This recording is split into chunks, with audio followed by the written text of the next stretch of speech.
Alright, so here's this week's weekly Nightfall. It is the Glassway. I'm doing a solo flawless master run. Famine is the modifier. No big deal. I'm using Lucent Finisher so I can get some heavy bricks off champions. No problem. Lightning Crystals is the daily modifier, and that is the key factor here. And that is why I'm not using Heart of Inmost Light. And I'm using a Stasis subclass. So Lightning Crystals doesn't just affect arc abilities, it also affects Stasis. And there's not a whole lot of content out there that I've seen, as far as spamming Stasis abilities with this modifier. Why not? Well, I guess the main reason is that, probably on average, 5% of the community is playing with Stasis because it's price locked. It's time locked. So yeah, it's price locked behind an old campaign. It's old now. Beyond Light. You would have to buy the campaign, and then you would have to complete the campaign, and then you would be time gated for weeks to unlock each fragment of the subclass. So it's kind of a painful process when you got other stuff that you want to be doing in the game. And so I think that is probably the main reason why Stasis doesn't get much use as a subclass, is because it's not accessible like all the other light subclasses, which is unfortunate because it is a really interesting subclass to play on, and it would be nice if we had some Stasis consideration in Nightfalls. Like we don't ever have a Stasis burn in Nightfalls. I know they have them sometimes in like Vanguard Ops strikes, but who cares about that? Like you can just run around with the worst sidearm in the game in a Vanguard Ops strike and never use anything else and beat it in 5 minutes. So it's meaningless to have a Stasis burn in a part of the game that is meaningless. It's not even a challenge. I'd like to see I'd like to see us have Stasis shields. Why do we only have the light classes shields? Well, the reason is because they know that it's not a free subclass. They know a very small portion of the community that plays this game has the subclass. So it wouldn't be fair, basically, if you could only complete certain missions with Stasis, especially as like a free-to-play player or somebody that's come into Destiny not during the Beyond Light era, so maybe they don't have Stasis. But either way, I want to do at least some Stasis coverage because, as I said, it is pretty fun, and I'm still learning the subclass, frankly. Like I only unlocked Stasis on Behemoth a couple seasons ago, and I got Revenant done last season, and I'm working on my Warlock this season, and I haven't used them all that much because there's not much incentive to. So I want to showcase the subclass, but I also want to practice with it and get better at it myself, and the only way I could do that is by playing with it. And that just happens to be in a video because most of my gaming time is spent making these videos, because they like editing and the commentary and everything. It all adds up to quite a lot of time, especially doing all the YouTube stuff, which is it's a good learning curve to all of it, but it takes a lot out of game time in general. So with that said, if you haven't subscribed to the channel, I would if you're a returning viewer, why not subscribe? Hit the notification or whatever, and you'll be able to see more of my videos. You could always unsubscribe later, but it would mean a lot because I am truly trying to make something of value out of this YouTube channel. And it's not just for myself, it's for my family. Like my kids want to be content creators, they want to get into YouTube and all that stuff, and I have teenage and adult children, so they're at the age where if they want to start exploring content creation, well, I kind of have to get to know the platform and see if there's any way that I can help them in that regard, and you know, and help lead them in the right direction. And the only way I could do it is by experimenting with it myself. And why not? I'm an avid gamer. I've been a gamer basically my whole adult life, and honestly, it feels good to challenge myself to do stuff that I wouldn't normally do in the game if I was just, you know, playing for my own pure pleasure. I would never do these like solo flawless master videos and stuff. So I'm pushing myself to do some interesting things and put it out there for people to discuss and give feedback and experiment with the whole YouTube thing. And so far, I'd say it's going pretty well. I'm enjoying it. I'm doing, you know, I do less pure gaming just for myself, and it's more for what can spark a conversation, what can make an influence, what can, you know, bring some attention to, you know, glean knowledge and just learn from. So it's kind of why I'm doing all this, and I haven't really talked about that in any of my videos, but I figured I'd just mention it here, that, you know, all the comments you guys leave and the engagement, it really means a lot. I think it's super cool, and it's kind of making me realize that, you know, you could do something out of YouTube. Obviously, people do it all the time, but it's hard when you're just starting out. You don't really think that. You think it's kind of like a mission impossible, because it's such a saturated market. Everybody wants to do this, right? So I'm hoping to do the best I can for it and see what I can pass on to you know, mainly my son that wants to be doing this, and he's mainly streaming on Twitch. He does a lot of Fortnite. He's extremely skilled gamer. Like in Fortnite, I think this season he's like an 8.3 KD, and so I started him streaming about the same time that I started this channel, and he's doing really good with it. And all of a sudden, like, you know, he'll have, like, starting out, you know, a static 3-4 viewers per stream, a few nights a week. You know, he goes to school and everything, obviously, so it can't be a full-time thing. But all of a sudden the other night he had, I don't know if another streamer rated him or what, but he had 84 viewers for like a game or two of Fortnite, just out of nowhere. So it was super cool. But anyways, enough about that. What am I doing here? I'm on Behemoth, and because lightning crystals is the modifier. Right, so there's two ways that you can look at lightning crystals. You can capitalize on the ability spam and do more ability spam, or you can go a different route, and you can accept that your ability spam is going to be good no matter what. So that opens the door to other strategies and tactics. So that's why for the Corrupted last week, I ran Arc Titan specifically on Lightning Crystals Day, so that I can actually have some fun not using Heart of Inmost Light. So I ran Curse of the Falling Star for better T crashes, and I 2 T crashed Sadia, which, you know, I could have got rid of her before she transported to the Ascendant Plane, and avoided that whole encounter entirely because of that strategy. Unfortunately, I had bad RNG and I didn't time my spawn properly. I still got her with 2 supers, but I had to chase her, unfortunately.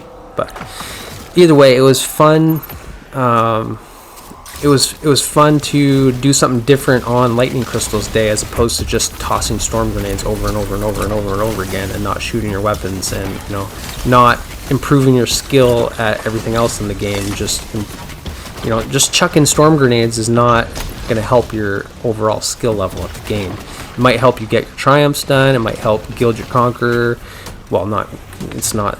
Lightning crystals isn't a modifier for Grandmaster, so I take that back. But you know, farming, whatever, it's good for that stuff. But like, if you actually want to kind of experiment with the game and grow and build your skill set knowledge, then you want to branch out and do different things.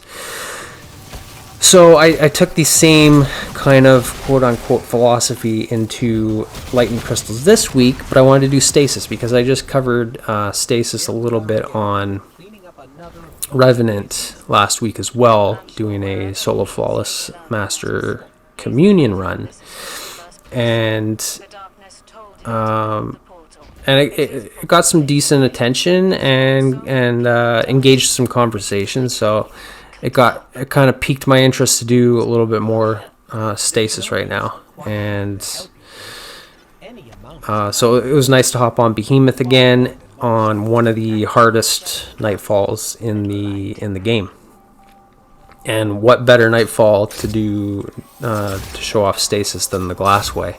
Because, well, I mean, you unlock Stasis from, you know, the Glassway is part of the Beyond Light campaign, so anybody who's gone through the Stasis unlocking process, you know, this was a Nightfall that came out with it. So you could say that it was designed with Stasis in mind. Unfortunately, they haven't yet implemented any of that consideration for Stasis as far as like modifiers and such. Like, we still don't have Stasis Acute burns, and we still don't have Stasis shields. You know, we just kind of have Stasis as this limited access subclass that, you know, you can use it wherever you want, but the game's not really going to reward you per se for using it, because it wouldn't be fair to, you know, free-to-play players and those that don't have Beyond Light. So hopefully in the future they will make Stasis free-to-play for everybody. I mean, it's been a couple years, so I think that should be like about now, like with when Lightfall comes out and Strand and everything. Like, if you really want people to buy Lightfall and get access to Strand, why not give them Stasis? That way they can actually see for themselves that that one of the darkness subclasses is, you know, it's a cool thing. It's a good subclass to learn and play on, and it's something different and fresh. But who am I to come up with these thoughts anyway?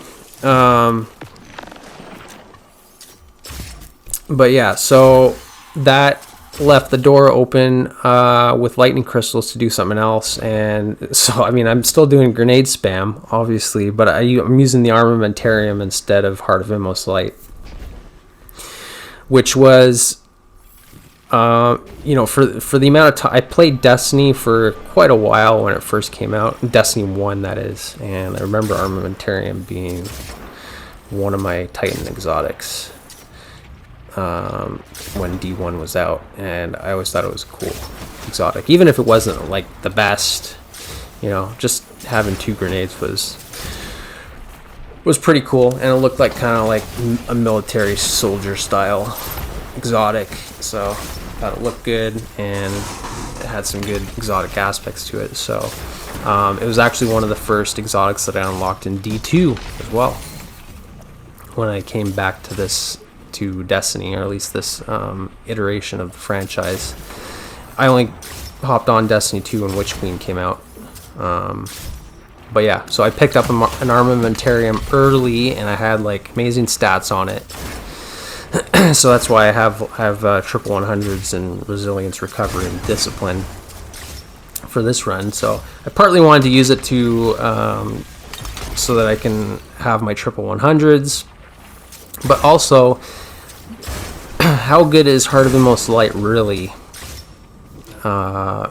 when you're doing this type of Behemoth build? which I should probably explain a little bit more about, because I'm not using glacier grenades to, at least not most of the time, I'm not using them for ad clear. I'm not throwing my glacier grenades at enemies and doing shatter damage, like freezing them and doing shatter damage. You could do that, but I think the real strength of the glacier grenade is it's barricade. It's a barricade, and it gives you resistance, and because of the aspect or the fragment, whisper.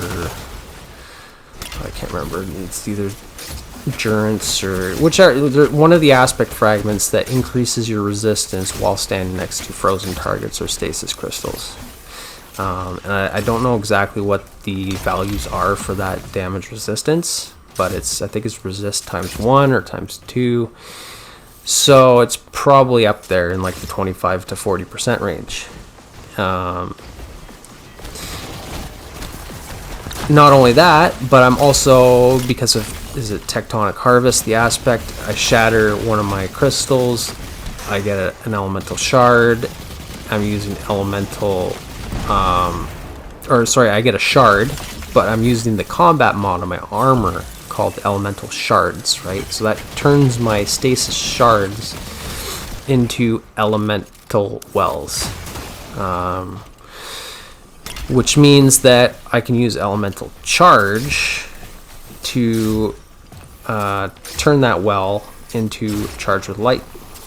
So, and I'm actually using supercharged and charged up, I think. So I've got 5. I can hold 5 stacks of charged with light, which might be a little bit of overkill, but I didn't really want to go crazy on the mods on my build anyway.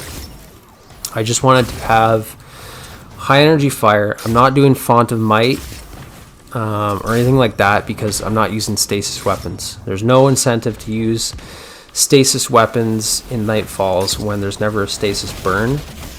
So if you've got a void burn like the Glassway, you know, that's a 25% damage buff to all void damage. So why would I ever want to use stasis? Like, unless it was like an exotic weapon that was just incredible.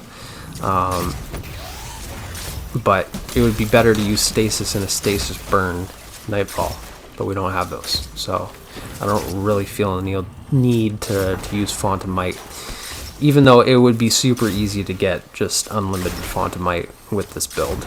But I'm just using high energy fire, and this is just master difficulty. It's not Grandmaster, so I don't need to go super crazy with damage buffs. Being able to hold 5 stacks of charged with light is that gives you the ability to ad clear and still have enough stacks for priority targets. I could have used the seasonal artifact as a counter charge, so when you stun champions, you get charged with light. That is a very good mod to use, and it would be super actually practical to use it in this Nightfall, because just in this boss fight there's 16 champions, I believe. Yeah, there's 8 overloads, I think, and 8 barriers, not including this one overload right here, so maybe 17. That's a lot of champions, which means you could get a lot of stacks of charged with light. But mind you, usually if you're using counter charge, it's specifically to kill that champion, right? Because once you kill an enemy with high energy fire, you lose a stack of charged with light. So everything that you gain, every champion that you gain charged with light on, you lose it at the end. So it's not like it would help you hold on to your stacks. That's what these crystals are for. That's what the shards are for. And that's why I'm using supercharged and charged up, so I can hold 5 stacks. That way I can do ad clear with high energy fire, right? Because every ad you kill, you lose a stack. So, like charge with light, as far as high energy fire goes, it's not a practical ad clear damage perk, in generally speaking, compared to Font of Might. Like Font of Might is, that gives you weapon damage for X amount of seconds. So like you can just go ad clear for 10 seconds, pick up another shard, ad clear for another 10 seconds. and you'll have like 25% extra damage for all that time, right? Charge with Light expires after every kill, so Charge with Light theoretically is better on priority targets that are gonna take you a while to kill, because you're never gonna lose that stack of Charge with Light on a priority target until they're dead. So you can hold on to that for like a whole boss fight, which is ironic because everybody goes crazy over Fontamite specifically just for, you know, priority bosses like in raids and dungeons and everything. And with the mods, the combat mod system that we have, like, they kind of made it possible to min-max all that, and that way you can, and you could stack both of them together, so that every time I pick up a shard, I'm getting Charged with Light and I'm getting Fontamite.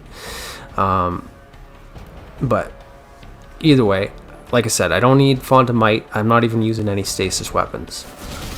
Just Charged with Light and just high energy fire. And I have it on command because all I have to do is throw Glacial Grenade down and break it.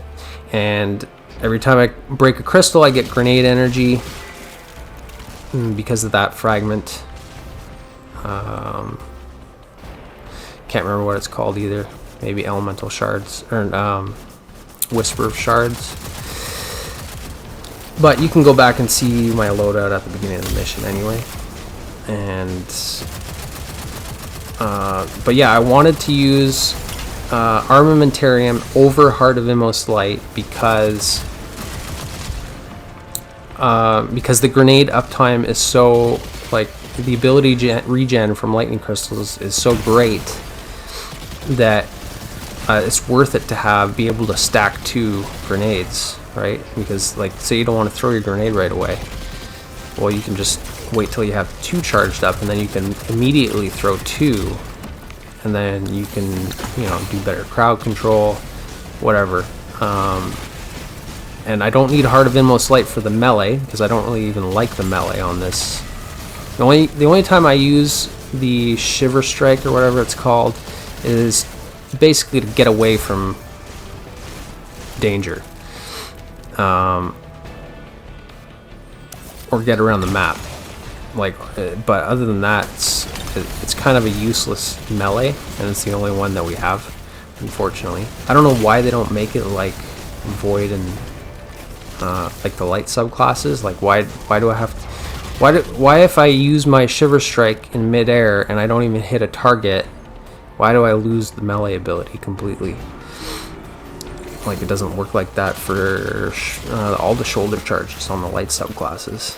Like, you only lose your cooldown time if you actually hit a target, which is what makes like the mobility, the maneuverability on Titan so good, is because of the shoulder strike ability.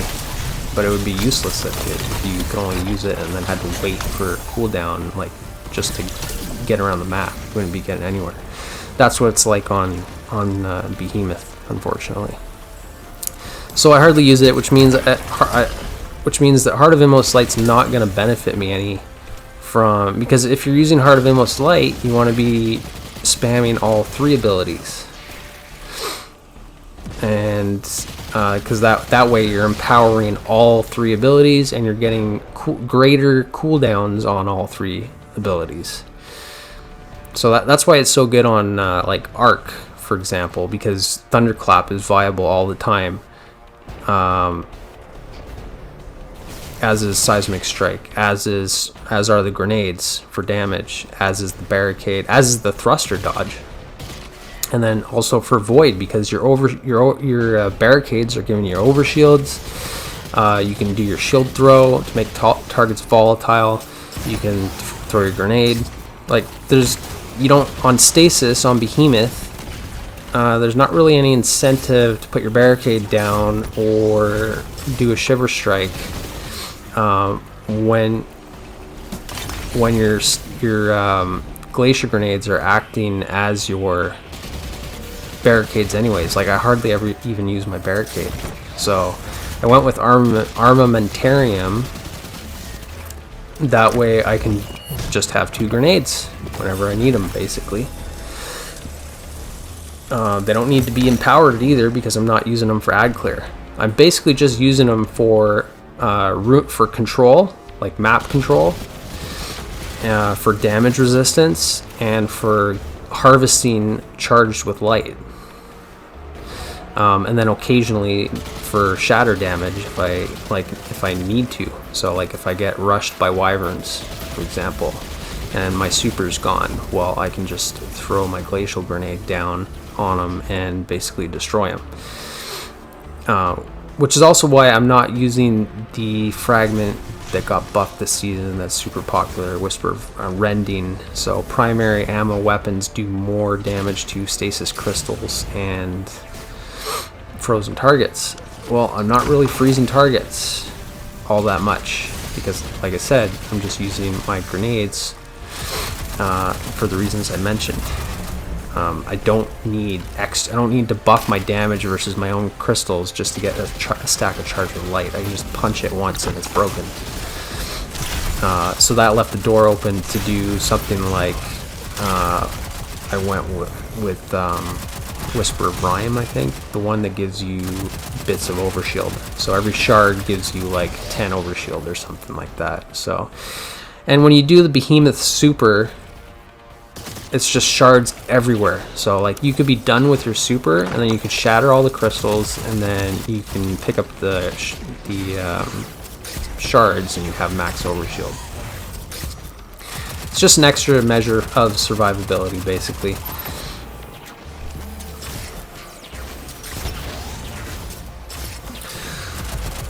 So, and then that's another reason why I went with Commemoration is because because I'm using Glacial grenades, and because I'm using the Behemoth super, I knew that there's going to be crystals all over the place. So I don't per se need like a linear fusion rifle or a rocket launcher or a sword even. Like if there's crystals everywhere, like if I want to pop my super and then leave a bunch of crystals everywhere, I can shatter them right away with a machine gun. All of them. I can just spray, and you know, that could basically clear out a whole room. Whatever's left standing after my super is gonna die to all the crystals shattering, which I would never be able to do with like a different heavy. And then I can simultaneously use my heavy on priority targets, because it is a void burn Nightfall, and I'm matching the burn. Like Commemoration's a void machine gun, and I've crafted it with enhanced reconstruction and killing tally.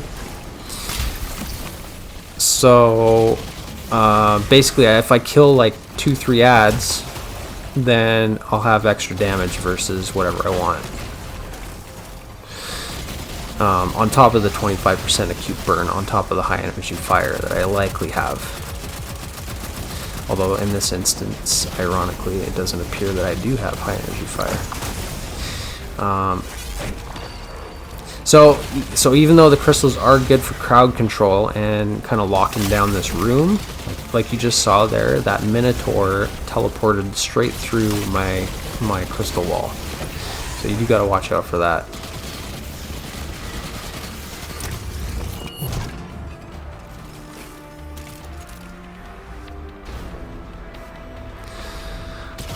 And then, so something else I learned doing this Nightfall on Master anyway. I know it's a lot different on Grandmaster, because I've done this on Grandmaster too. I've even come close to doing the solo on Grandmaster. I put up some clips last season doing it with Gerfalcon's Hauberk before it had volatile rounds on Hunter. I killed half the champions in the end here, and I came super close, but I just ran out of time and energy. So I just do Master, whatever. that's okay, because Master is still generally a better place to experiment with builds, because there's only Grandmasters for 6 Nightfalls for a certain amount of weeks every season. Like everything else in the game, there's no such thing as Grandmasters. So the builds that you come up with for GMs they're only relevant specific to GMs.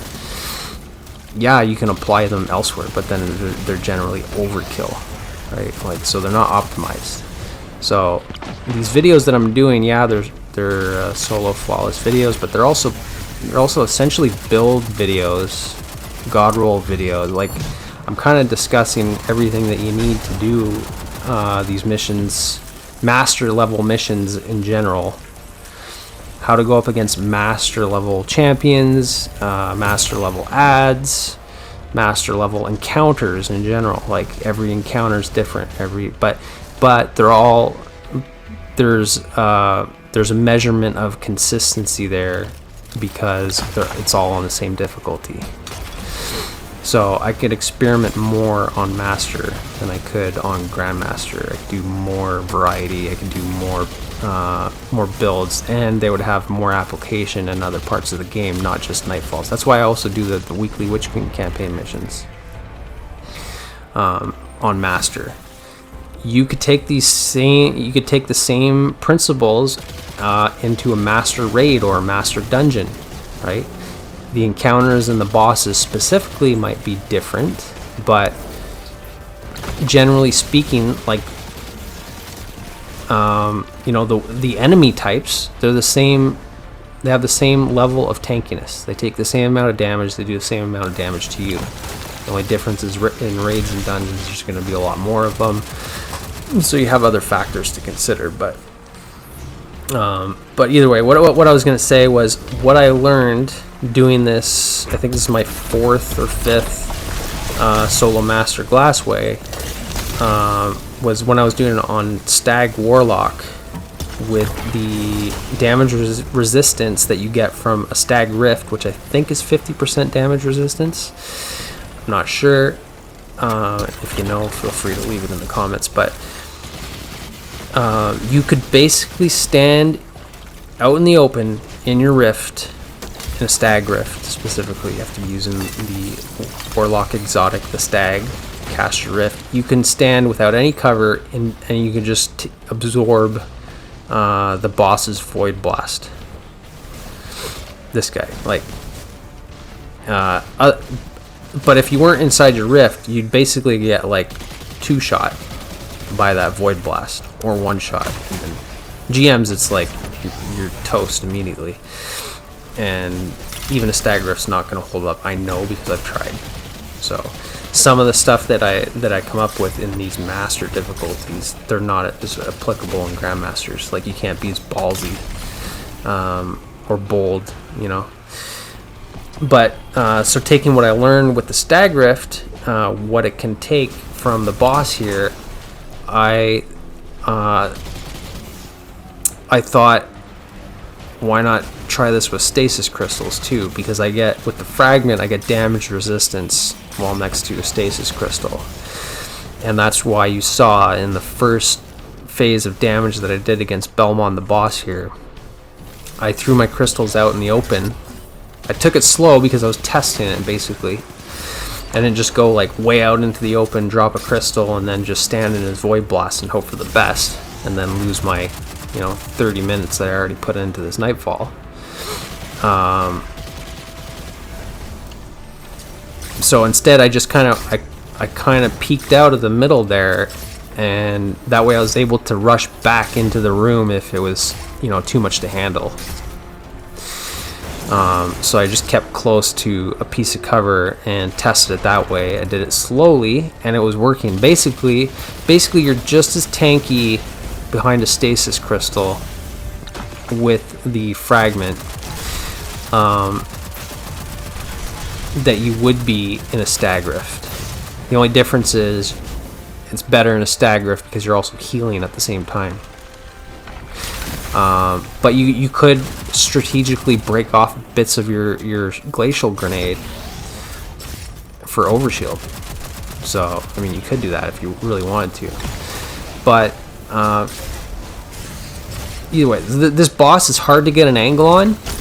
So if you don't want to spend like forever doing the mission, or you know, doing super slow tick damage or barrier damage to the boss, like you can use Le Monarch and just shoot. You can shoot the boss's shield, and the poison tick damage will go through his shield and damage him that way. But you're literally just killing the boss with like poison absorption through his shield, so it's very slow. So if you have the patience for it, go for it. Or you can use a barrier weapon and pierce his shield, but you have to get an angle on his crit spot, which is usually death. Like just exposing yourself to the boss and his crit spot, like even that right there, that was pretty risky on my part. If I wasn't jumping up and down and getting back to cover quickly, I would have been dead. But yeah, it's very hard to get an angle on the boss and damage him. So I wanted to make use of the damage resistance of Behemoth behind Glacial Grenades, go out into the open, get my high energy fire, get a little bit of Overshield if I need, and just straight up absorb his Void Blast for the duration of my Glacial Grenade and do some damage to him. And then I discovered he's gonna be on his way over as soon as you start. She, I guess it's a robot, right? I don't know. So the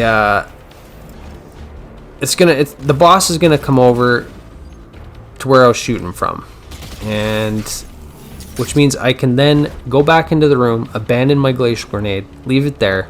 As soon as the boss closes the distance, gets close to my Glacial Grenade, whatever's left, if there is anything left of it, I could just shatter it and then do more damage to the boss. So that was actually working, which you could have seen in the clip I put at the beginning of the video.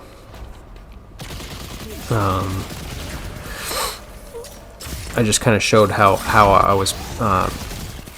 was playing the advantage of Glacial Grenades with damage resistance to and shatter damage, you know, all those factors to do my damage to the boss, because I didn't feel like sitting there and doing poison tick damage, or you know, slow peeking for crit damage with an anti-barrier weapon, and I wasn't using a linear for the already reasons that I stated. You know, I'm using a machine gun, which is alright, but I do need to sit out there and do sustained damage. I can't just like peek, shoot, and strafe in and out of cover. So it worked out like that. And actually this worked way better than I thought it would. It's been a while since I've played Behemoth, and I'll leave it in the description, but there was last time I did this was on Sentinel, and I did it in about the same amount of time and just as effectively. So Behemoth is a top choice for doing this Nightfall. Anyways, that's it for the video. Appreciate you guys. I will see you in the next one. Take care.